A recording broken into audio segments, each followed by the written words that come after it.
Assalamualaikum warahmatullahi wabarakatuh.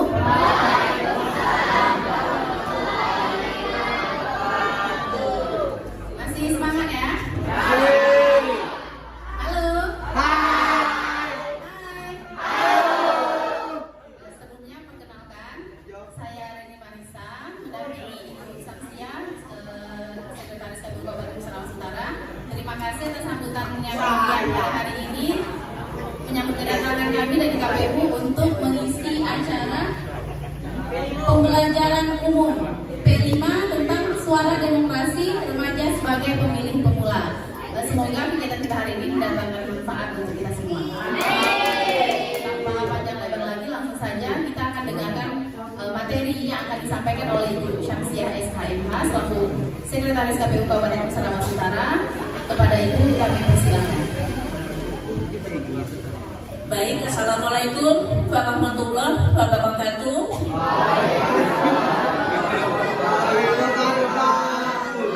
Selamat pagi.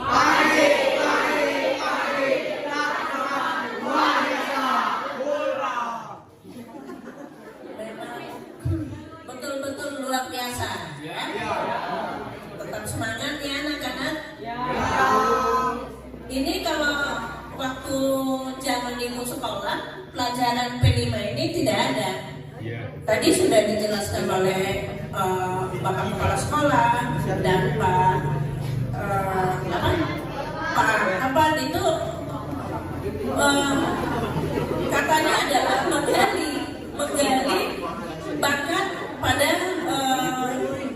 yang ada pada anak-anak. Jadi gunakanlah waktunya pada hari ini itu adalah pembelajaran umum tentang penguatan profil pelajaran Pancasila yang dengan tema suara demokrasi remaja sebagai pemilih pemula.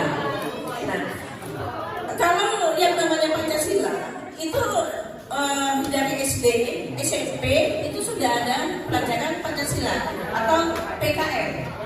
Nah, di dalam pelajaran Pancasila atau di dalam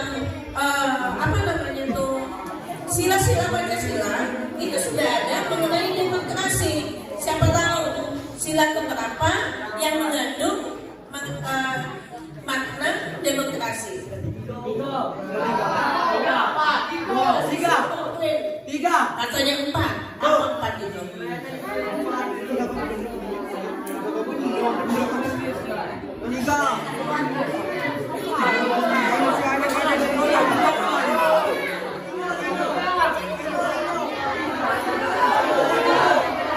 Betul ya.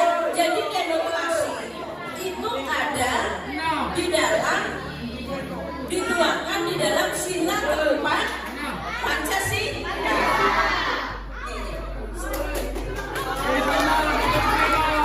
Haryanto.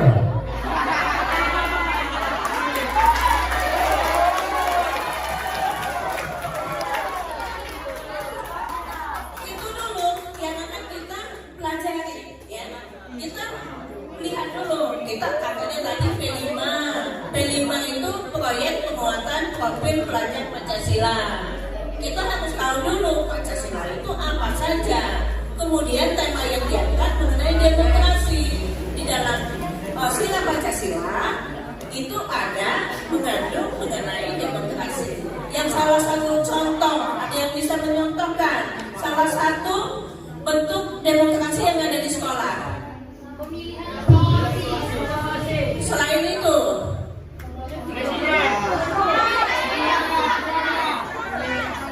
kasih satu lagi.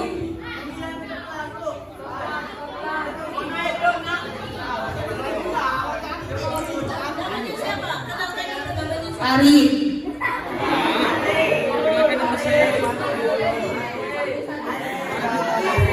Kelas 11. Hari ini dapat sepeda.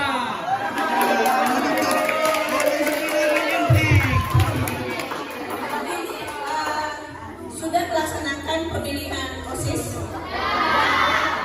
Pemilihan OSIS itu juga cerminan daripada demokrasi. itulah juga salah satu tugas daripada KPU itu tercermin di dalam pemilihan OSIS.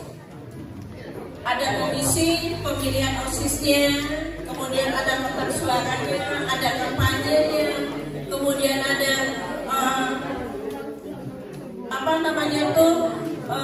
kotak suaranya, kita menentukan jadwal kapan untuk melaksanakan pemungutan suara. Nah, itu salah satu daripada tugasnya Komisi Pemilihan Umum. Oke, itu hanya pemanasan sebelum kita memasuki kepada materi kita. Baik ya, anak-anak masih fokus? Masih tetap semangat? Masih banyak hadiah di depan. Perhatikan dengan seksama, karena ada pertanyaan-pertanyaan yang akan kami sampaikan, yang siapa yang dapat menjawab itu ada hadiah. Baik, kita mulai. Dasar pelaksanaan pemilu sebelum Undang-Undang Nomor 7 Tahun 2017 tentang Pemilihan Umum di dalam Undang-Undang Dasar 45 juga sudah dicantumkan di situ, nanti di rumah dibuka, itu di dalam pasal 22E kalau tidak salah itu menyatakan atau mengatur mengenai pemilihan umum. Kemudian dituangkan lagi ke bawah, maka terbentuklah Undang-Undang Nomor 7 Tahun 2017 tentang pemilihan umum. Kemudian Peraturan KPU Nomor 3 Tahun 2022 tentang tahapan dan jadwal penyelenggaraan pemilihan umum. Nah, di dalam PKPU Nomor 3 inilah kapan masa kampanye, kapan pendaftaran calon, kemudian kapan akan melaksanakan pemungutan suara, itu diatur di dalam PKPU Nomor 3 Tahun 2017. Kemudian apa ajas pemilu? Ingat, ajas pemilu itu apa saja? Mungkin sudah sering kita kita lakukan ya. Jadi ajas pemilu itu yang dinamakan dengan luwes jurdil, langsung, umum, bebas, rahasia, jujur, dan adil. Nah, ini adalah ajas pemilu. Kemudian kita tahu bahwa nanti tanggal 14 Februari, ingat 14 Februari tahun 2024 kita akan melaksanakan pemilihan secara serentak. Apa yang akan kita pilih?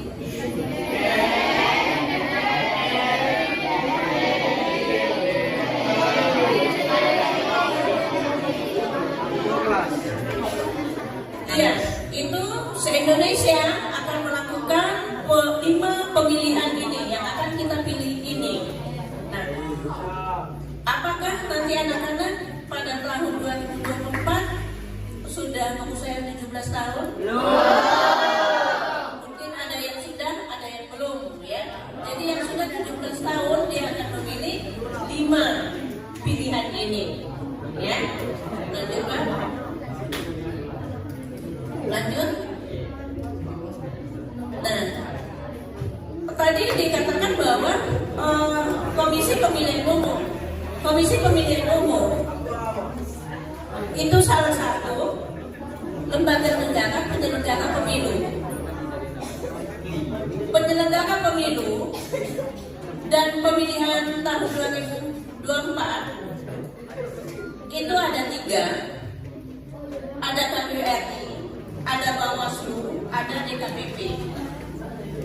KPU itu ada KPU provinsi, ada KPU kabupaten kota. Nah, KPU kabupaten kotanya adalah seperti kita. Kita ini adalah KPU kabupaten kota. Kemudian ada PPK.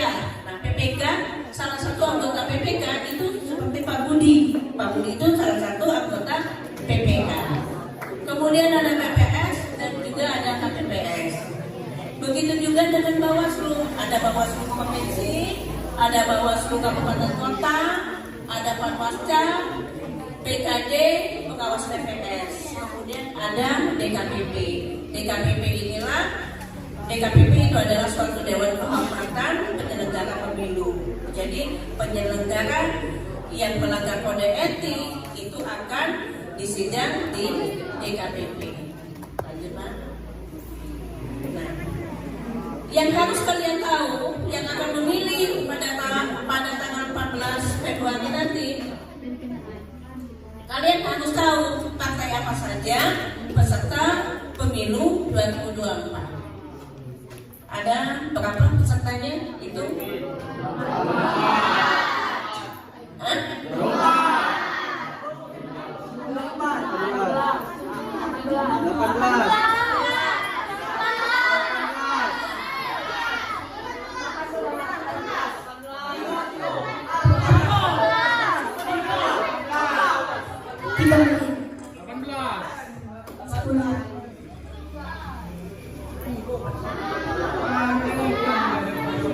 Jadi anak-anak disimak dan diperhatikan. Memang angkanya 24, tapi setelah 17 itu sudah omongan.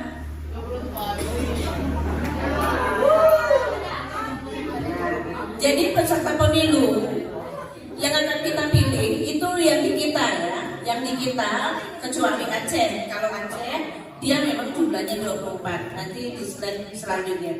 Jadi ingatkan, peserta pemilu itu ada 18 partai. Ya. Bisa kalian lihat itu ada PKB nomor 1 sampai 17, 24 bisa kalian lihat. Ya. Selanjutnya, Pak. Nah, ini adalah partai lokal Aceh. Hanya di Aceh yang ada. Jumlahnya ada 6. Nah, jadi Aceh itu jumlah partai yang akan mereka pilih itu 24. Tapi kalau kita hanya 18.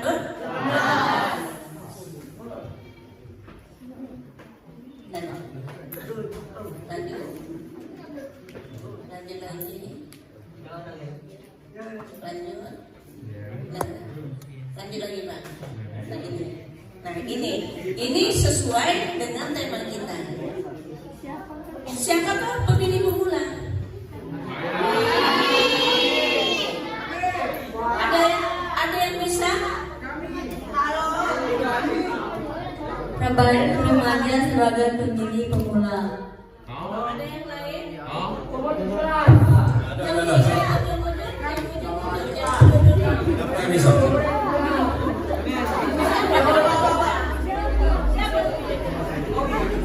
Udah masuk 17 tahun.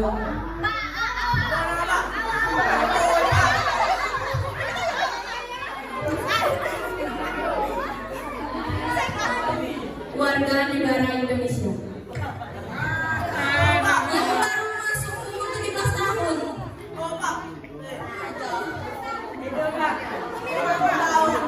Oke, jadi belum tahu ya. Jadi belum ada yang tahu siapa pemilih pemula. Selain remaja.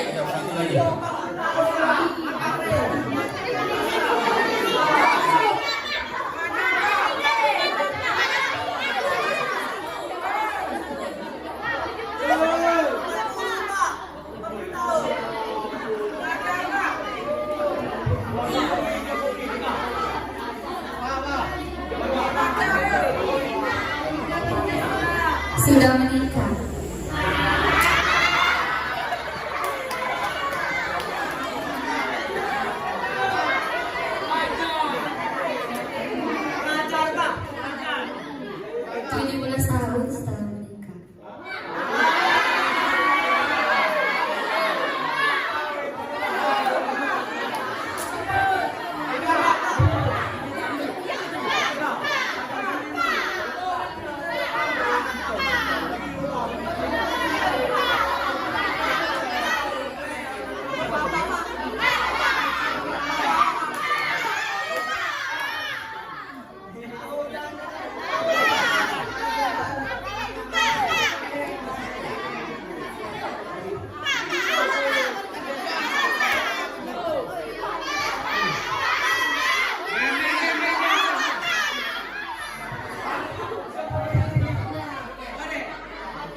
Pemilih pemula masih duduk di bangku SMA umur 17 sampai 21 tahun.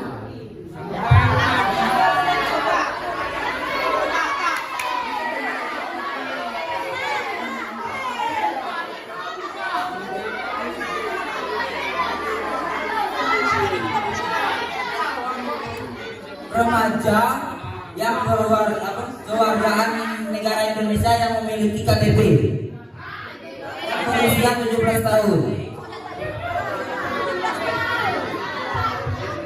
Baik ya, jawabannya itu semuanya betul, tapi belum lengkap. Mau lengkapnya, kita buka slide.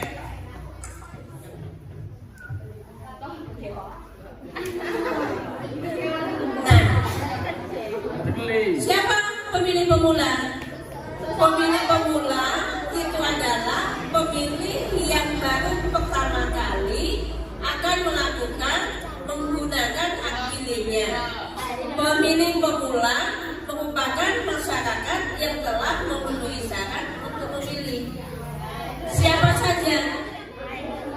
Seseorang yang sudah berumur 17 tahun, sudah atau pernah menikah, purnawirawan yang sudah tidak lagi menjadi anggota TNI atau polisi.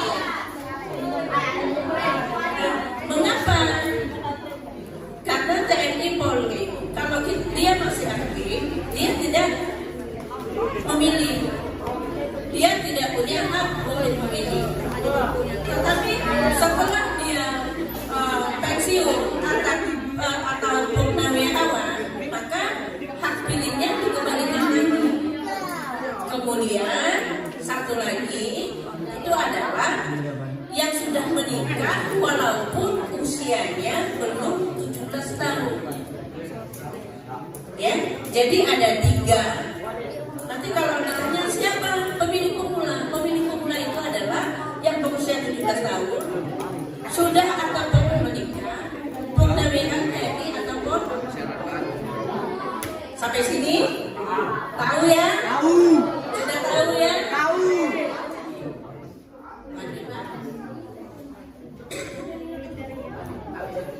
Ini adalah kriteria pemilih cerdas. Terdaftar sebagai pemilih, mengetahui rekam jejak calon, mampu menangkal hoax, kemudian say no to money politik, tidak golput, menjadi agen perubahan. Nah, ini adalah kriteria pemilih cerdas. Ya, jadi tidak tergiur dengan iming-iming atau hadiahnya saja. Tetapi kita lihat dulu siapa yang akan kita pilih. Seperti halnya kalian memilih ketua OSIS. Pasti kamu tuh ketua OSIS itu kan pasti calon-calon ketua OSIS itu akan menyampaikan visi dan misinya. Kemudian apa saja yang akan dia merencanakan kegiatan untuk membangun sekolah. Iya, program kerjanya bagaimana? Nah, begitu pula dengan pemimpin-pemimpin atau yang akan kita pilih, kita lihat dulu siapa dia. Itu yang dikatakan dengan mengetahui rekam jejaknya. Walaupun dia menghadiahkan kita sebentuk hadiah, kalau misalnya rekam jejaknya tidak baik, apa tetap akan kita pilih?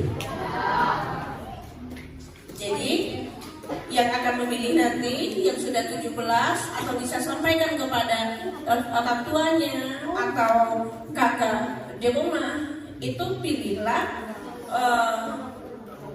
pemimpin yang sesuai dengan keinginan kita, dengan hati kita, dengan kriteria yang seperti itu. Kita mengetahui rekam jejaknya, bukan hadiahnya saja yang kita ambil, tetapi kita tahu, kita mengetahui siapa dia yang sesungguhnya.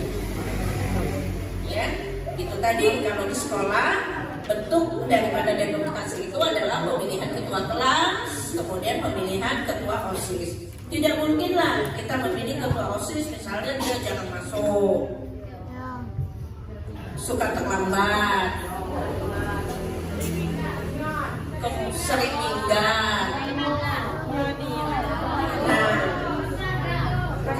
sering belakang, tidak mungkin kita akan memilih ketua OSIS seperti itu. Tetapi yang kita pilih itu adalah yang mempunyai akhlak yang bagus, kemudian motivasinya untuk maju itu besar sekali, untuk mengajak kita ke jalan yang bagus itu banyak. Nah, itulah pemimpin yang harus kita pilih. Next.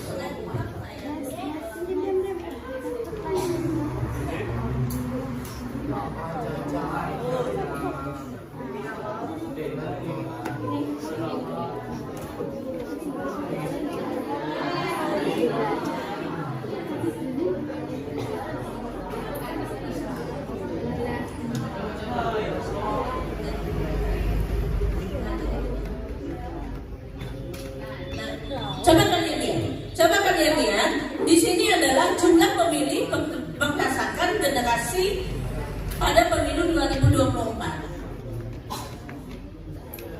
Generasi Z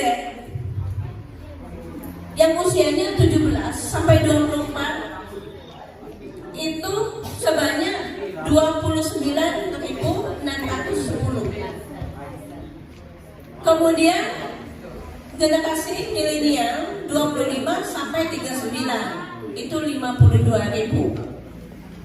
Generasi X-nya itu 40 sampai 55 tahun sebanyak 37.000. Baby boomer itu 56 sampai 76 sebanyak 20.000. Kemudian lansia yang di atas 76 itu sebanyak 2.544. Kita bisa bandingkan bahwa yang akan memilih pada generasi yang 17 sampai 24 itu 29.000. Berarti kalian inilah yang tergolong di generasi ini. Jadi sangat menentukan sekali bagaimana kehidupan kita di masa yang akan datang. Kita yang akan menentukan pemimpin kita itu di masa yang akan datang. Jadi kalau milih pemimpin, sama baik kalau kita mungkin di sini kan sudah mulai jatuh cinta, ya dah. Nah, kalau memilih pasangan itu pasti yang akhlaknya bagus, yang pintar, yang baik, kemudian juga yang ganteng, yang cantik.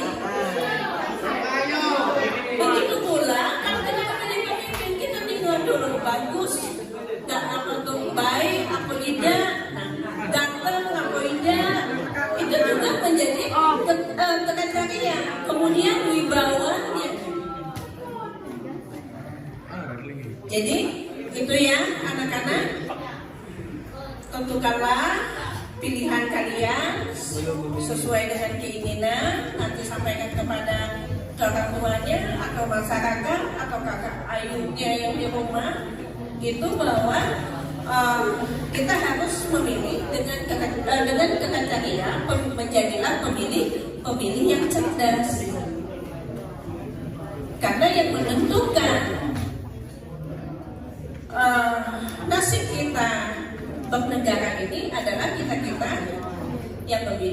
Sampai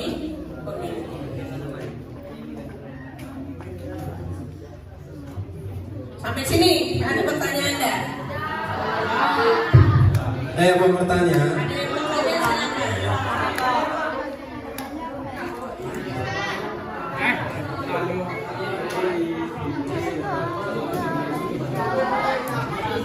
Assalamualaikum warahmatullahi wabarakatuh.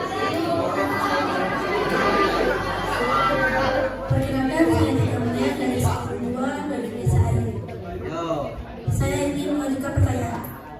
Apa yang kami harus lakukan sebagai pemilih pemula apabila ada ekses dari salah satu paslon memberikan penawaran politik uang, apakah kami terima atau bagaimana?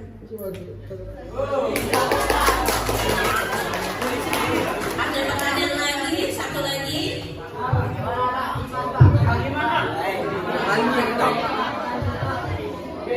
Assalamualaikum warahmatullahi wabarakatuh. Perkenalkan, nama saya Laura Faliza Marsela dari kelas 10-2 alamat Desa Mirna.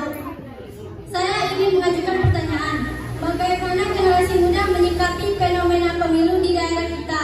Karena masih ditemukan antar pendukung calon yang saling menjatuhkan satu sama lain. Sekian, terima kasih. Pertanyaannya bagus ya. Pertanyaannya bagus. Jadi kalau kita didatangi oleh calon dengan iming-iming, ya kalau dia datang ke rumah ya kita bukain pintu, kita suruh duduk. Kalau ada makanan kita suruhkan makanan. Kita lihat dulu visi misinya apa. Tapi kalau dia memberikan hadiah untuk kita, sebaiknya tidak kita terima. Ya, untuk apa? Apa? Tidak. Kami akan memilih. Kita bilang tidak usah kami tidak akan menerima hadiah apa-apa. Kalau memang nanti sesuai dengan visi dan misi, kami akan memilih bapak atau memilih ibu. Tapi untuk hadiah itu sebaiknya tidak usah kita. Nah, kemudian kalau menyikapi kalau itu terjadi di masyarakat, bagaimana kita lihat, kita tidak usah kita tidak usah ikut campur dengan mungkin perdebatan di antara mereka, tapi kita bisa lihat, kita bisa melihat dan menyimpulkan apakah yang mereka lakukan itu benar atau tidak. Kalau yang mereka lakukan itu benar sesuai dengan aturan dan itu diperbolehkan, ya tidak apa-apa. Tetapi kalau memang itu tidak sesuai dengan aturan, itu yang harus kita cegah. Walaupun kita tidak bisa mencegahnya, paling tidak kita tidak ikut andil di dalam kegiatan itu. Walaupun kita tidak ada kekuatan untuk mencegah, ya paling tidak kita tidak ikut-ikutan dalam kegiatan. Oke, itu saja. Atau Ibu tadi ada yang menambahkan?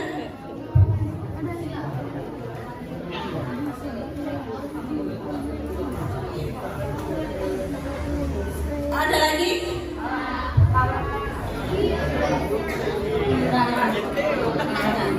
Perkenalkan, nama saya Dimas Andrea dari Sekolah 3. Mengapa anggota TNI dan anggota polisi tidak boleh memilih? Ada lagi?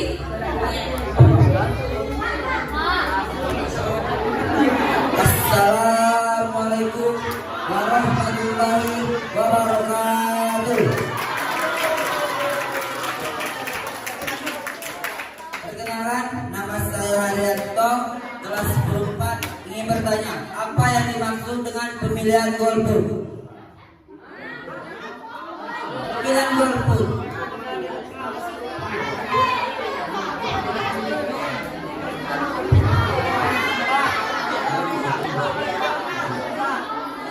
Ya silakan. Perkenalkan, nama saya Rinalda Wano dari kelas 11. Saya ingin bertanya, apa landasan pemilu untuk rakyat? Sekian, terima kasih. Landasan pemilu. Cukup ya, kita cukupkan dulu, nanti kita sambung lagi. Jadi tadi ada pertanyaan, mengapa TNI dan Polri itu tidak boleh memilih? Itu memang sudah ada aturan ke-TNI-an dan ke-Polrian bahwa mereka tidak bisa menggunakan hak pilih mereka. Ya. Kemudian tadi apa? Golput ya. Golput nanti akan dijelaskan oleh Ibu Eni. Kemudian tadi landasan. Nah, landasan pemilu. Landasan pemilu bagi kalian Indonesia, landasannya itu adalah Undang-Undang Dasar 45. Di dalam Undang-Undang pertama itu adalah Pancasila. Di dalam Pancasila ini juga di dalam pasal di sila keempat itu sudah tercantum mengenai landasan pemilu, yaitu dalam bentuk demokrasinya. Kemudian di dalam Undang-Undang Dasar 45 juga sudah ada di dalam pasal 22E itu adalah landasan atau aturan mengenai pemilihan pemilihan umum. Itu yang menjadi dasar rakyat Indonesia untuk melakukan pemilihan umum. Nah, mungkin Ibu tadi bisa menambahkan untuk pertanyaan mengenai golput. Akan mencoba menjawab pertanyaan yang tadi tentang golput ya. Ada yang tahu kepanjangan golput? Ada yang bilang itu golongan putih, jadi dia itu tidak mau abu-abu, tidak mau hitam, tidak mau merah, tapi dia putih aja. Jadi dia tidak memilih. Golput itu adalah golongan yang tidak memilih. Jadi pada saat hari pemungutan suara, dia hanya tidur di rumah, tidak ke TPS. Padahal dia punya hak untuk memilih. Jadi kita sebagai warga negara, hak kita untuk memilih itu sudah dilindungi dengan undang-undang yang disebutkan oleh Ibu tadi. Itu namanya hak konstitusional kita. Jadi kita berhak untuk memilih dan kita juga akan bisa jadi orang yang dipilih. Kalau kita mau memilih, kita jadi pemilih. Kalau kita mau dipilih, kita menjadi peserta pemilu seperti partai-partai tadi yang sudah kita lihat. Jadi untuk golongan golput tadi udah jelas ya, yaitu tidak menggunakan hak pilihnya pada hari pemungutan suara, dan itu merupakan salah satu tindakan yang sangat merugikan sebenarnya, karena satu suara sangat menentukan masa depan Indonesia. Seperti itu. Bisa dipahami? Nah, jadi nanti sepulang ini disampaikan kepada orang yang ada di rumah, jangan pernah golput. Golput itu adalah golongan putih. Jadi itu tadi, dia tidak akan menggunakan haknya untuk memilih. Padahal satu suara itu sangat menentukan sekali nasib bangsa kita. Makanya tadi, jadilah pemilih yang cerdas.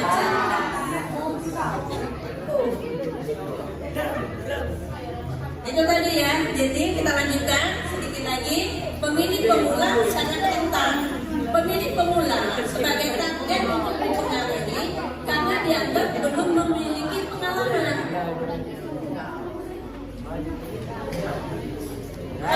Voting pada pemilu sebelumnya, jadi masih berada pada sikap dan pilihan politik yang belum jelas.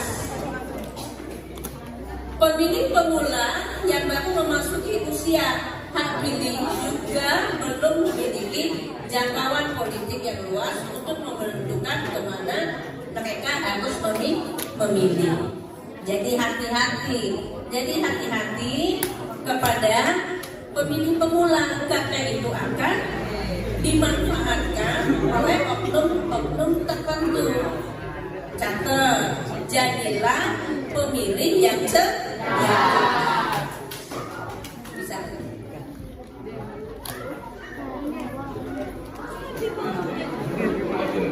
Di situ dikatakan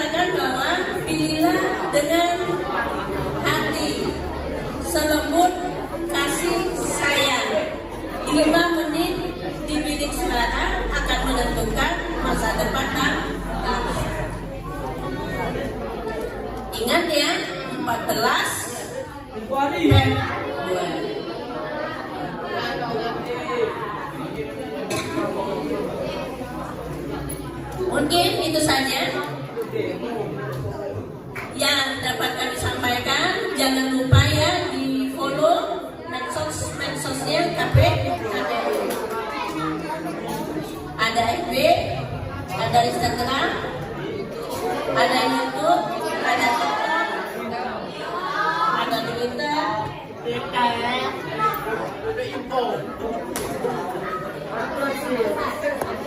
website KPU. Ada lagi pertanyaan sebelum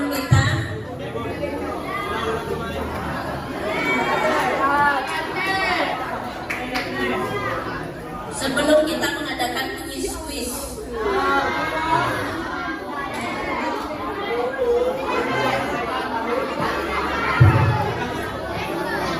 Tidak ada? Tidak ada.